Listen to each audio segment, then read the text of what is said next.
Okay, all right. So, I am going to be doing an unboxing of a new felting gun that I just received. Cupturner felting gun. It only holds one needle. There is a $150 felting gun that holds up to 5 needles. I felt that due to my injuries and I'm good at hurting myself, that one is enough.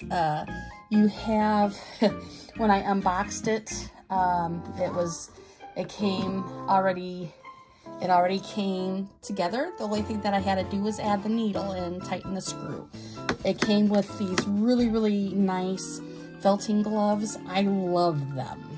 One is longer for your finger, and then the other one is shorter for your thumb. And medium, fine, and large needles for your felting. If you buy needles from any other company, you are more than welcome to use those too, because they fit. And so I want to show you how it's done. I'm gonna brighten it up just a tiny bit. When you pull it out of the package, it already comes assembled, which is really nice and I love it. Where you lubricate it is where the needle goes. And I use regular sewing machine oil before each use. You know, just add a couple drops. You'll be able to tell when it needs relubricating, which is nice. If you find that it heats up, it's gonna seize on you and lock up. So keeping it oiled is extremely important. It just slides into the little hole. Slides in, okay, and this is where this comes in, this handle comes in. So you see this little handle. If you slide it forward, you're gonna see the screw. That screw needs tightening. If you don't tighten it up, your needle's gonna fly. And so it's very important that that's tight before you even use it, because I had it tighten mine up. When you slide it back all the way, it's gonna show a hole. It's gonna show a hole. That is where the handle goes into. Move this around, and all you have to do is to get that little handle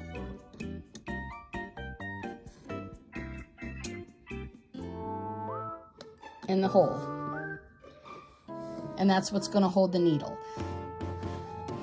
And then all you do is take the cover, and you're just going to slide the cover up, and that's going to protect and hold the needle in place.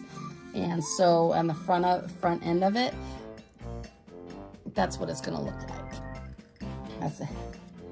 All right, so we got that going. So you're ready to go. This screw right here, you can adjust that, and what that does is that gives different angles. So if you need a tighter angle, you could do the angle that you want. On and off switch, the plug-in goes in right on the end right here. So that's pretty much it to the felting machine. All right, so this is a core that I was working on. It's just a regular dryer ball. I'm making dryer balls right now. And so I'm gonna put this on and give it a whirl and show you guys how to do it. But otherwise, that's it. A heads up, the complaints that I've seen on this felting machine is that it heats up and that it seizes up. That's due because they are using it wrong.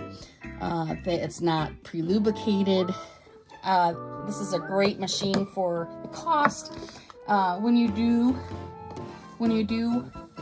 the machine here, this is the speed dial. So the sweet spot for this is going to be in the middle, right about here. You don't want to spin it too slow, and you don't want to go extremely high. And so if you keep it in the middle, whether it be on the low side or high side, I find personally that the higher, I like it kind of on the higher side, just because I feel like it does a better job that way. And get some wool for another layer. And then the on-off switch.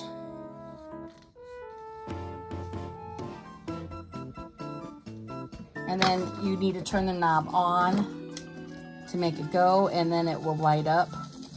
So, listen to that, baby. Okay, this is about the middle.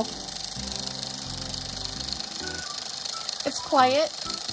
And if you have it threaded right, it's going to be really, really, really, really smooth. This is right exactly in the middle. And this is on the middle on the high side. This is middle on the low side. So, alright. I'm going to keep it exactly right in the middle because that's my favorite spot to have it in.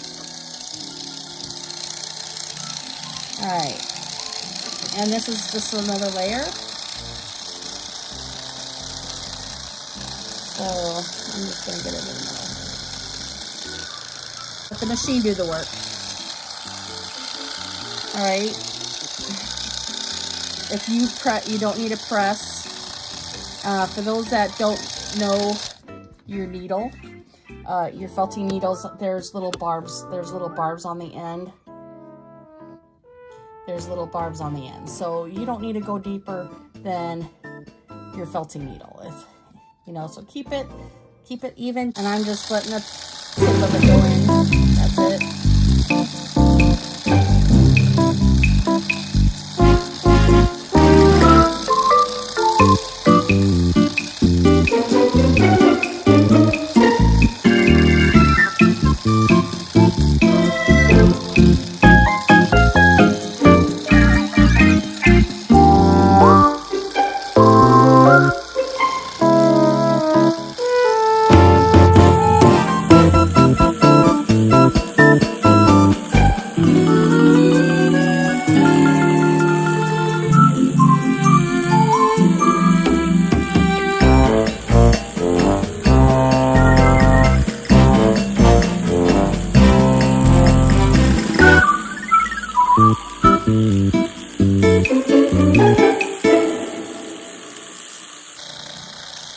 And just know I'm not a professional YouTube recorder, so this is YouTube. Recording is not my specialty. Crafting is.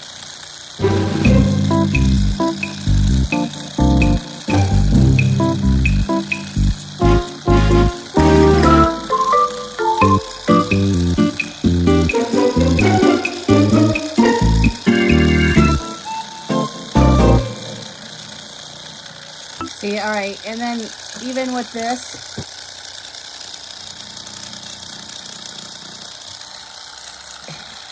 even with that, it doesn't hurt at all with these. These sub guides are just like amazing. This is a ball. This is what it's felted. It would usually take me over half an hour just to get this done, and I had it done in under, you know, almost 12 minutes, you know. Oops, and I forgot a tip.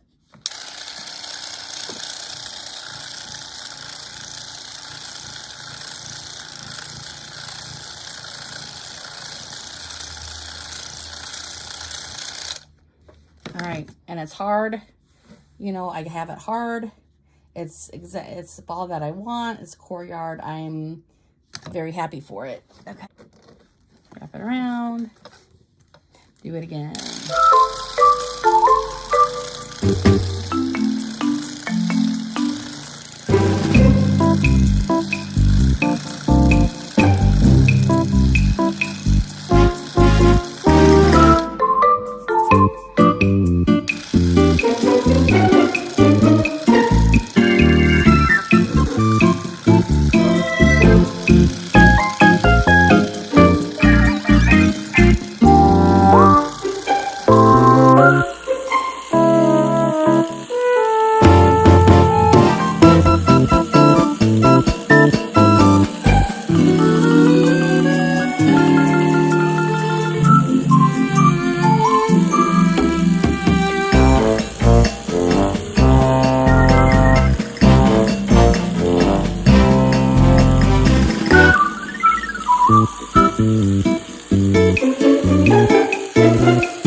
Okay, and of course I am left-handed, and so it doesn't matter if you're left-handed or right-handed.